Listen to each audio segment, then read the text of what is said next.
ভারত কেন কৌটিল্যকে ধারণ করে? ওটা পররাষ্ট্রনীতি কি হবে? বিন্দুসার উত্তেজিত হলো, খুবই বিক্ষুব্ধ, এবং উপদেষ্টা হিসাবে তিনি দীর্ঘ সময় ব্যয় করলেন। সুপ্রিয় দর্শক, আমরা আমাদের টক শোতে, আলোচনায়, ইউটিউবে, ফেসবুকে সর্বসময়ে আমরা বেশিরভাগ সময় আমরা যেটা করি বর্তমানে আলোচনা। আমরা অতীত বা সুদূর অতীতকে নিয়ে আলোচনা একেবারেই এড়িয়ে চলি। এর প্রধান কারণ হচ্ছে আমাদের শ্রদ্ধেয় সুপ্রিয় দর্শক শ্রোতা যারা আছেন তারা বর্তমানটাকে বেশি পছন্দ করেন। আরও পছন্দ করেন বর্তমান ওই সমস্ত ঘটনা যেগুলো আবেগ সৃষ্টি করে, যেমন যুদ্ধ, বিগ্রহ, পতন, ধ্বংস, এগুলি নিয়ে তারা বেশি আলোচনা পছন্দ করে। কিন্তু আমি একটা ব্যতিক্রমী আলোচনায় অবতীর্ণ হব এবং ধারাবাহিকতা রক্ষা করব।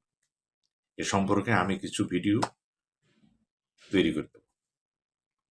আমাদের আজকের বিষয়বস্তু হচ্ছে ভারতবর্ষকে জানা। এই ভারতের যে বর্তমান ভারত, তার অস্তিত্ব এবং তার যে মূল দর্শন, এই দর্শনের সাথে এমন কিছু ব্যক্তিত্ব জড়িয়ে আছে যাদের নাম অনেকেই জানে না, অত ভাষা ভাষা জানলেও শুনে থাকে, এবং আমরা কিন্তু কথা কথা তাদের রেফারেন্স দিয়ে থাকি। যেমন ধরেন, এমনই একজন হচ্ছে কৌটিল্য, যাকে অনেকে বলে চাণক্য, কেউ বলেন তাকে চন্দ্রগুপ্ত, কেউ তাকে বলেন অন্য নামে ডাকেন।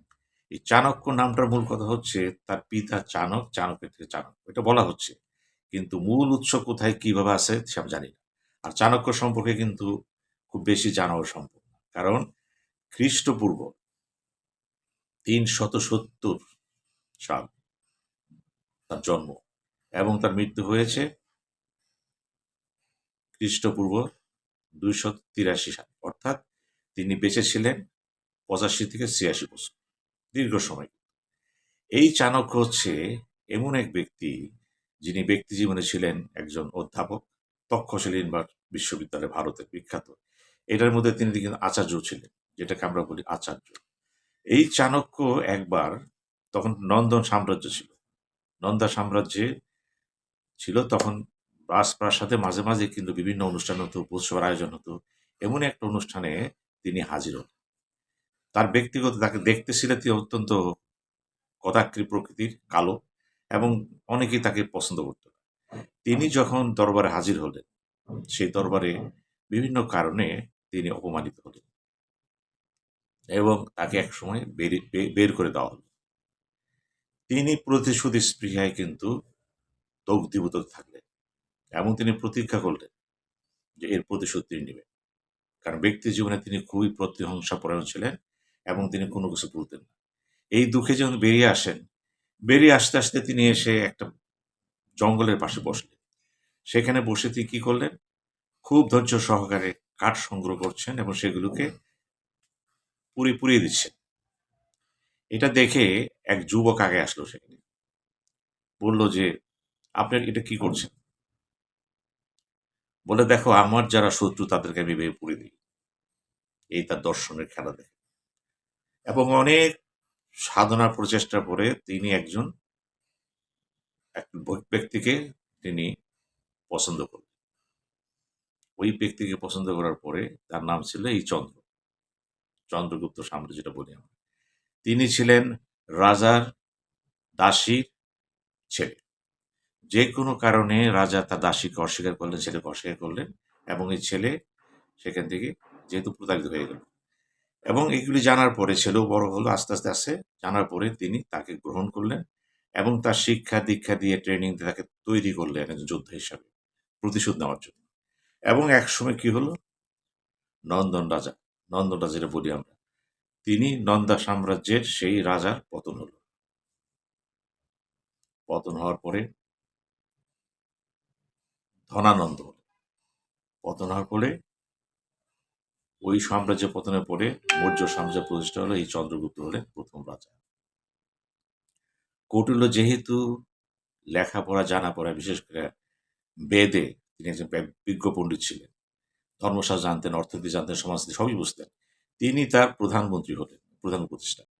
এবং একটা সময় পরে যখন তিনি দেখলেন যে রাজারও শত্রু আছে এবং শত্রুরা তাকে বিষ প্রয়োগে মারতে, ওই সময় বিষ প্রয়োগে কিন্তু হত্যা করাটা খুব একটা স্বাভাবিক চিত্র ছিল, হত্যা করতে পারে, এবং এই দৃষ্টিকোণ থেকে তিনি রাজাকে খাদ্যের সাথে সাথে কিছু কিছু বিষ মিশিয়ে দিতেন। উদ্দেশ্য হলো বিষ প্রতিষেধক।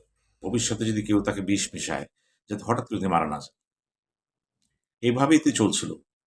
হঠাৎ একদিন রাজা যখন নাস্তা করছেন তখন ওই রাজার সাথে রানীও ছিলেন, দুর্ধরা রানীও ছিলেন। রাজার সাথে সাথে তিনিও কিন্তু ওই নাস্তা খেয়ে ফেললেন। রাজা কিন্তু খেয়াল করতে পারেনি, খেয়ে ফেলেছেন। নাস্তা খাওয়ার সাথে সাথেই তিনি বিষাক্রান্ত হলেন, এবং বিষাক্রান্ত হওয়ার পরে মৃত্যু যন্ত্রণায় তিনি ছটফট করতে করতে তিনি মারা গেলেন। কৌটিল্য এই কথা জানার পরে দৌড়ে আসলেন, এবং তিনি এসে প্রথম যে কাজটা করলেন, ধুরন্ধরা ছিল গর্ভবতী এবং সন্তান প্রসবের শেষ পর্যায়ে ছিল, উনি ওই পেট কেটে সন্তানকে বের করে ফেলেন। দুর্ধরা মারা গেল। এই সন্তান আস্তে আস্তে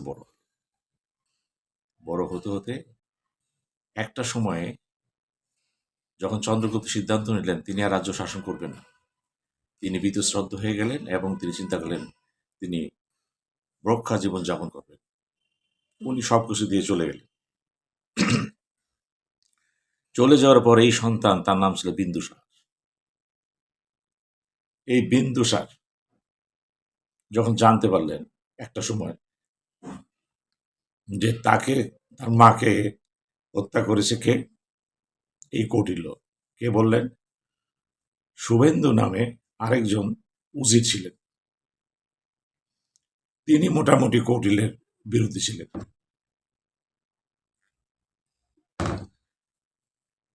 তিনি যখন শুভেন্দুর কানটা বিন্দুসারের কান ভারী করলেন, তিনি ফেটে পড়লেন, এবং যখন তিনি কৌটিল্য জানতে পারলেন, তিনি ওখান থেকে চলে আসলেন।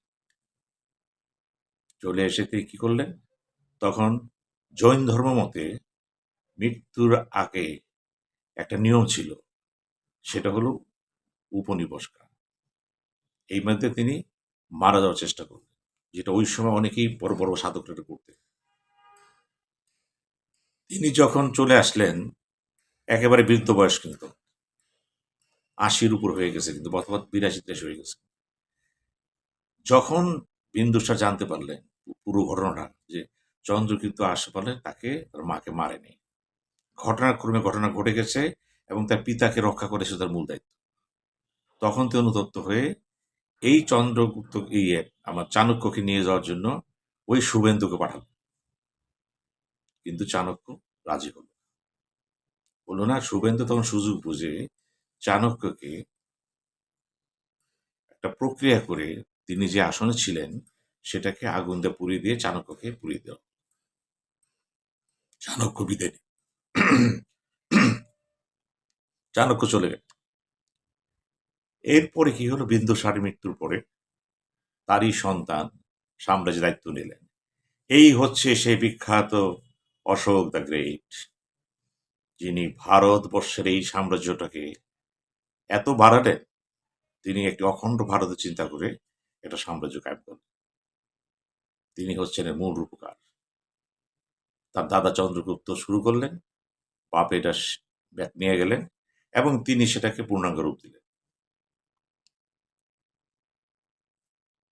এখন দেখার ব্যাপার হচ্ছে নাম কৌটিল্যকে আমরা কেন স্মরণ করব? এই কৌটিল্যের বিখ্যাত বই ছিল অর্থশাস্ত্র এবং চাণক্য নীতি। এগুলি তার বিভিন্ন ভাবে ছিল, পরে লিখিত আকার আসছে। এই অর্থশাস্ত্রের মূল কথাই ছিল একটা সাম্রাজ্য কিভাবে টিকবে, প্রতিরক্ষা নীতি কি হবে, রাজার নীতি কি হবে, জনগণের নীতি কি হবে, ট্যাক্সের নীতি কি হবে, আমলাতন্ত্রের নীতি কি হবে, প্রতিবেশীর সাথে সম্পর্কটা কেমন হবে, ভবিষ্যৎ পরিকল্পনা কি হবে, সম্পূর্ণ চিত্র, অর্থাৎ সরকার পরিচালনা তার চিত্র, এই সরকারের সাথে বৈদেশিক সম্পর্কটা কি হবে। এখানেই তিনি বলেছেন এক জায়গায় পররাষ্ট্রনীতিতে, যে এখানে প্রতিবেশীকে তিনি বলেছেন প্রথম চিন্তা করবেন শত্রু, প্রতিবেশীর শত্রু, এবং শত্রু আপনার মিত্র। এটা কিন্তু প্রাচীন গ্রিস আমরা দেখেছি, হয়েছে, ছিল, এটা অনেক জায়গায় ছিল। কিন্তু তিনিই বলেছেন বড় মাছ ছোট মাছকে খেয়ে ফেলায়, খেয়াল করবেন কিন্তু। এবং তিনি রাষ্ট্র পরিচালনায় বলেছেন রাষ্ট্র পরিচালনার দরকার কি, একটা প্রতিরক্ষা ব্যবস্থা। এই প্রতিরক্ষা ব্যবস্থার অন্যতম ভিত্তি হচ্ছে গোয়েন্দা। গোয়েন্দা ভিত্তিক, এবং গোয়েন্দাদার কী হওয়া উচিত, কী প্রক্রিয়া হওয়া উচিত, কী ট্রেনিং হওয়া উচিত, কীভাবে দেখবেন, এটাও তিনি বলেছেন। তিনি বলেছেন সরকারি কর্মচারী কর্মকর্তা যারা থাকবেন তাদেরকে বিশ্বাস করতে হবে, অবিশ্বাসও রাখতে হবে, তাদেরকে গোয়েন্দা নজর রাখতে হবে। এবং আরও বলেছেন যার হাতে অর্থ থাকবে সে তসরূপ করবে, যে প্রকারই হোক না কেন। এবং এই সত্য আমরা দেখতে পাচ্ছি এখন। উনি বলেছেন এটা গেল তার রাষ্ট্র পরিচালনা সম্পর্কে, প্রতিরক্ষা সম্পর্কে। মানুষ সম্পর্কে তিনি আরো বিরাট কথা বলেছেন। মানুষের কথাবার্তা, চালচলন, আচরণ, হাঁটা, চলা, বসা সবকিছু দিয়ে কিন্তু তিনি বলেছেন, বিভিন্নভাবে ব্যাখ্যা দিয়েছেন। কিভাবে হাঁটলে, কখন কিভাবে হাঁটলে তাকে কি বোঝা যাবে, তার বডি ল্যাঙ্গুয়েজটা কেমন ভাবে বোঝা যাবে, কি বলতেছে, এগুলি সবই তিনি বলেছেন। রাজাকে কি হতে হবে, তাকে সাহসী হতে হবে, দক্ষ হতে হবে বলেছেন। প্রজাকে কিন্তু বলেছেন, এবং তিনি এটাও বলেছেন যে তার শ্লোকে যেটা আছে, ঘুমন্ত সিংহকে, ঘুমন্ত রাজাকে,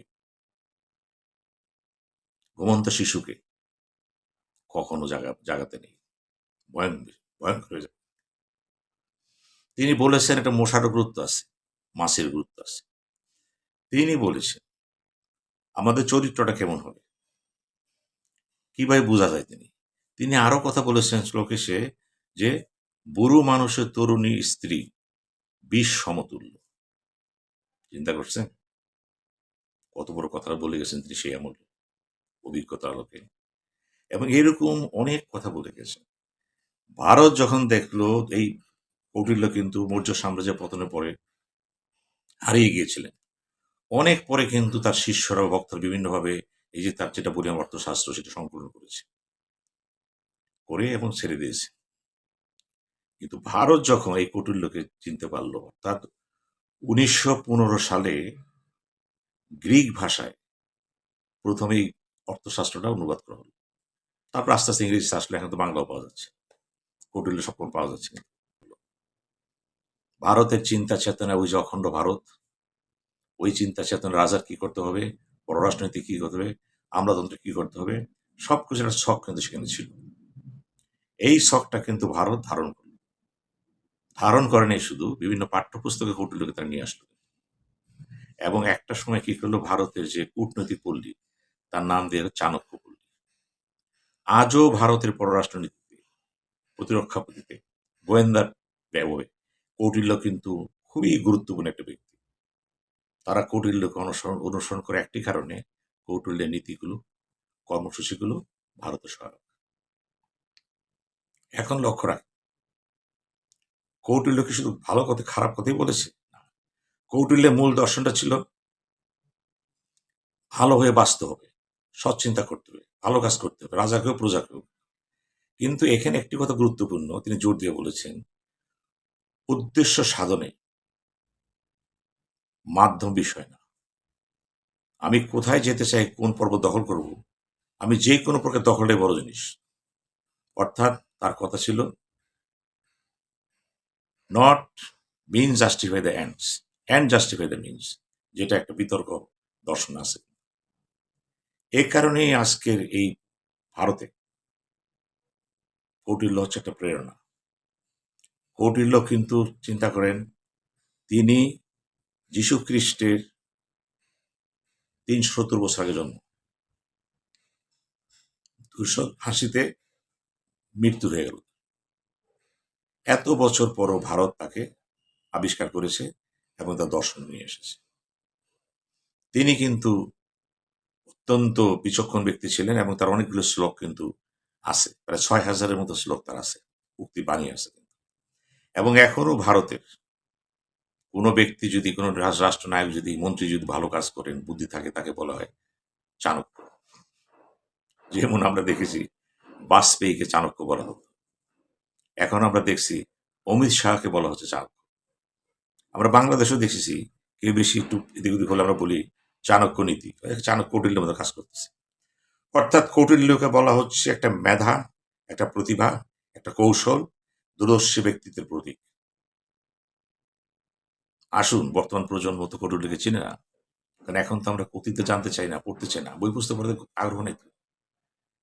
আমার বিশেষ অনুরোধ থাকবে, যারা ভারতকে জানতে চান, দর্শনকে জানতে চান, সম্মুখে বুঝতে চান, তারা সুযোগ পেলে এই কৌটিল্য সম্পর্কে কিন্তু এই অনেক কিছু দেওয়া আছে, ইউটিউবে দেওয়া আছে, ফেসবুকে দেওয়া আছে, ইউটিউবে দেওয়া আছে। আপনারা জানুন এবং পড়ুন, বুঝার চেষ্টা করুন ভারতের মূল ভিত্তিস্তম্ভগুলি কোথায় দাঁড়িয়ে আছে, কেন ভারত মাঝে মাঝে এত উগ্র হয়ে যাচ্ছে, আজকে কেন ভারত হিন্দুত্ববাদী চেতনায় চলে গেছে, ধর্মনিরপেক্ষে পদদলিত করেছে। উদ্দেশ্য একটাই, যে আমার উদ্দেশ্য মূল, মিন্সটা কিছু না। এটা কিন্তু একটা উগ্র চেতনা। কৌটিল্য কিন্তু এই চেতনা বলেছে ক্ষেত্র বিশেষে, কিন্তু ভারতের দর্শনটা ওই চাণক্য কোলের দর্শন, সাউথ ব্লকের দর্শন পুরোপুরি হচ্ছে কৌটিল্যের উপর একটা ভিত্তি করেছে। এবং কৌটিল্যকে তারা মনে করছে তাদের টোটাল ভারতের চিন্তা চেতনায় অন্যতম স্তম্ভ। আসুন এই স্তম্ভকে আমরা আরো জানি, আরো বুঝি এবং এ সম্পর্কে আমি আরো কথা বলব। ধন্যবাদ।